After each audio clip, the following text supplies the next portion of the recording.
What's going on, friends? My name is M. and welcome back to another episode of The Legend of Zelda Echoes of Wisdom for the Nintendo Switch. We're all off top last time. We went through the Lanayru Temple, and now in this part, we are going to be going into the Eternal Forest.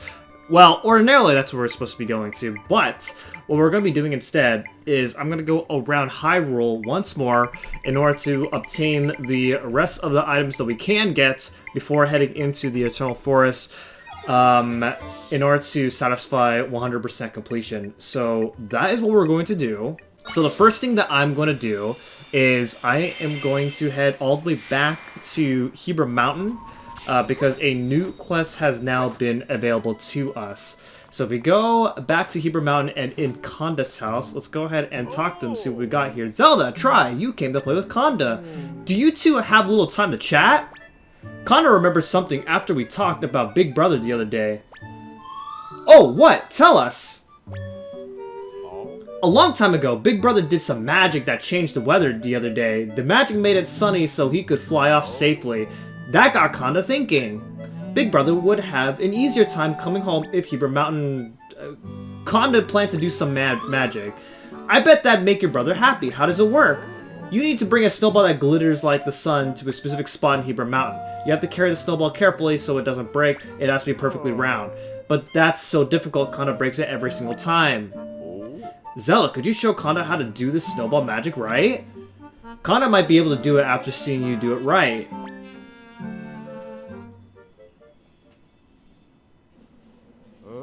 Thanks for coming with Conda. We're finally at the special spot. The glittering snowballs Conda told you about are rolling around this area. Zelda, Conda needs you to carry a snowball to the pedestal over there. You'll do this magic right if you place the snowball on the top of the pedestal. Conda messes up a lot of times. Please show Conda how to do it. Okay, so what you have to do here is somewhere along the line, there is a snowball that you'll see rolling around. So as you can see, it's all like sparkly and such, and what we have to do is we have to guide the snowball around, and the idea is to bring it around without letting it break. That means it cannot hit a single object, not any walls, not the other snowballs. So you have to be very careful, and then just careful not to get hit by the other snowballs. So that way you don't drop the snowball, and then once you're successful at doing it, then you succeed the quest. It's really not too bad of a quest to do. In fact, Conda sure can. Thank you. Conda wants you to have this reward. And the reward is another piece of heart. Conda used to play here with Big Brother. The view is great for watching the scenery, or whatever he said. Conda forgot about that magic for a while. Thanks, Zelda. You too, try. You can bet that Conda will be doing his very best. Alright, and so that is the only other quest that has opened up to us after completing Lanayru Temple. So the next thing of interest here is I am going to obtain this carrot because I realized that I have never picked it up. And actually, fun fact, if you pick up carrots or even place one down, then it actually summons the horse if you want to ride it. So the next thing of interest, I actually stock up on some smoothies, particularly smoothies that heal up our energy, because we're about to do a very big part of the episode, and that is if you go over here to Kakariko Village, we're about to go over here to a place known as the Slumber Dojo. Now the Slumber Dojo is interesting, and that is that it is essentially just an enemy gauntlet. This is kind of like a staple in a few games, such as like Twilight Princess or Wind Waker, where they have like dungeons where it's like essentially an entire gauntlet where you're fighting a bunch of enemies. That's pretty much it with this game, except in this game the enemy gauntlet is mostly easy. You'll see. So we go and talk to the dojo master here. He's gonna basically tell us the ropes on what this is pretty much about. So basically the idea is you're pretty much dreaming of yourself battling in an arena, and if you're able to win the arena within your dream, then you get rewarded. So here are the many different stages that you can do. So we're gonna go and start with the first one so that way we can get an idea of what it's about here. Close your eyes. Feel your energy flowing within you.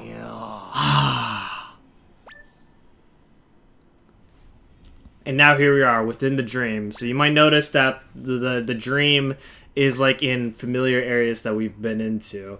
So there are some of these levels have pretty specific criteria. Like for example, in this one, the condition here is that we start with 0 echoes, and we pretty much have to defeat all of the enemies within a certain time using everything that is within the room. Not every level is like this. It's only some levels. There are some levels where you're able to use the echoes that you already have, which also includes any equipment that we have up until this point, which in my case, I'm going to be like super overpowered for like a lot of these early ones.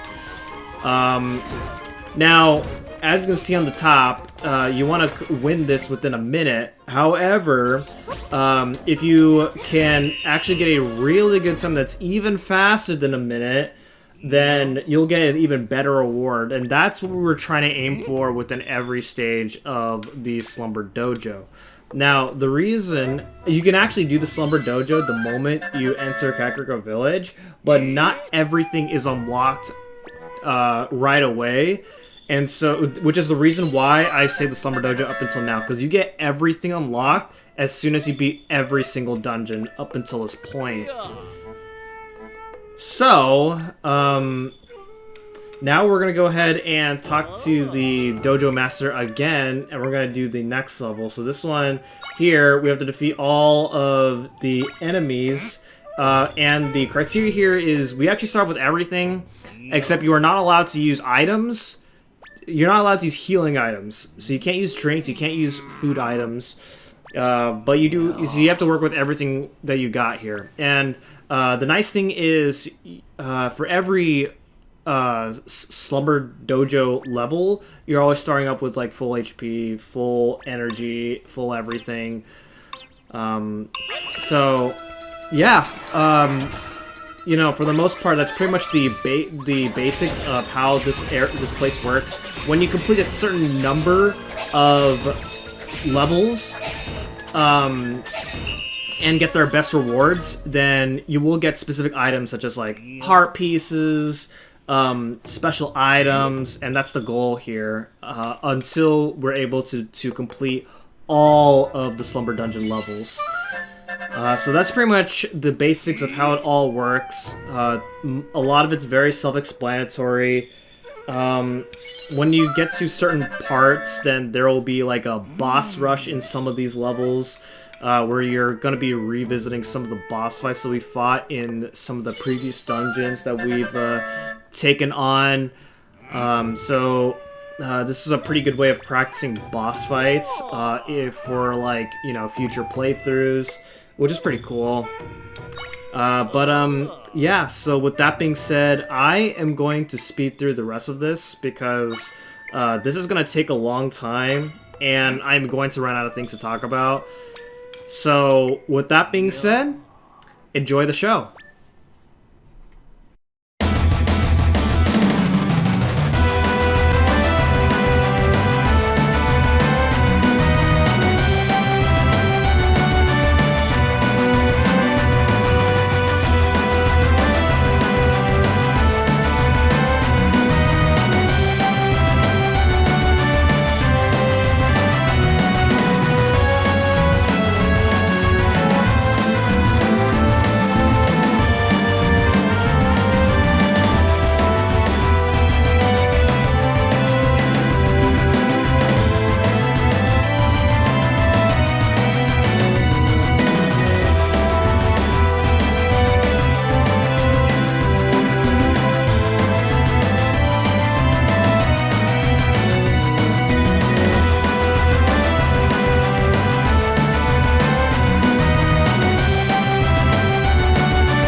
Okay, that is it.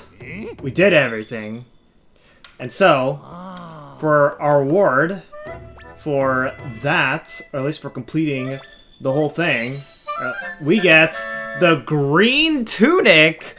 So, you know, in a Zelda game where we have always played as Link, we can actually dress up as Link. It sounds kind of weird, but we are able to cross-play, the cross-dress as Link, and pretty much look like Link. So we're gonna go ahead and put it on right now, just to see how it looks. And yeah, there it is. As you can see, we look just like Link. It looks pretty cool.